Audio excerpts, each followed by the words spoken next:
His words were like a key. Rescuing people could also bring tremendous benefits. Scar's strength lay in his ability to unite both the gangsters and the villagers, and the foundation of that unity was the hostages. If I could rescue those women and children, Scar's rule would instantly collapse. The villagers, who had been pushed to the brink, would become my sharpest weapon. I had to save them.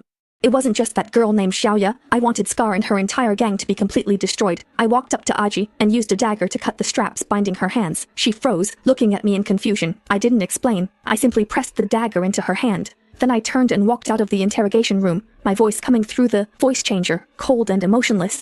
He had 3 minutes to recover. Then, he'd show me the tip-off. I'd save his sister, but Scar's life was mine. Aji trembled, staring in disbelief.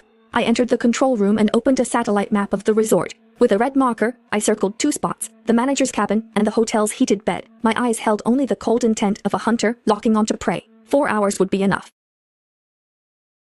I projected the complete fortress map onto the table. Aji pointed out 2 locations on the map. The manager's cabin was on a small hill on the east side of the resort, accessible by only one road. Scar had stationed his 2 most trusted men there, one called Iron Monkey, the other Mute, both armed with the best weapons, keeping watch day and night. Their main base was in the lobby of the Hot Spring Hotel, where Scar himself and his core gang members were gathered. I told Aji that I needed a big enough distraction to draw everyone's attention away from the manager's cabin. I switched the surveillance feed to the parking lot on the west side of the resort. 10 minutes later, there would be a violent explosion there, enough to blow up half the parking lot, and those 10 minutes would be our window to sneak in. I handed him a silenced pistol and a military knife, telling him that I would take care of the guards outside, while he was responsible for calming the hostages and leading them to safety. Aji looked at the weapons in his hands, not quite ready, but we didn't waste a second. We immediately left the fortress through the secret passage I had used before, with Aji leading the way. We moved silently through the corridor, and just as we were about to reach the hillside behind the manager's cabin, a deafening explosion sounded in the distance.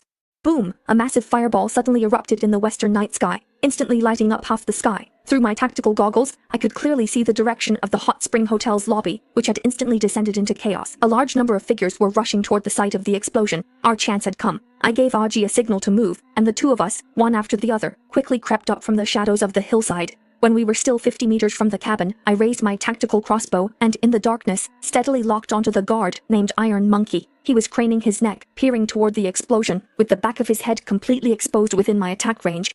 Without the slightest hesitation, I pulled the trigger. Whoosh! The arrow, carrying the whistle of death, shot precisely into the back of his head. He didn't even make a sound. His body went limp and collapsed to the ground. The Mute heard his companion fall and whipped his head around, only to see the arrow piercing straight through the brain. His tall body crashed heavily to the ground, swift and clean. Aji rushed forward and kicked open the wooden hut's door.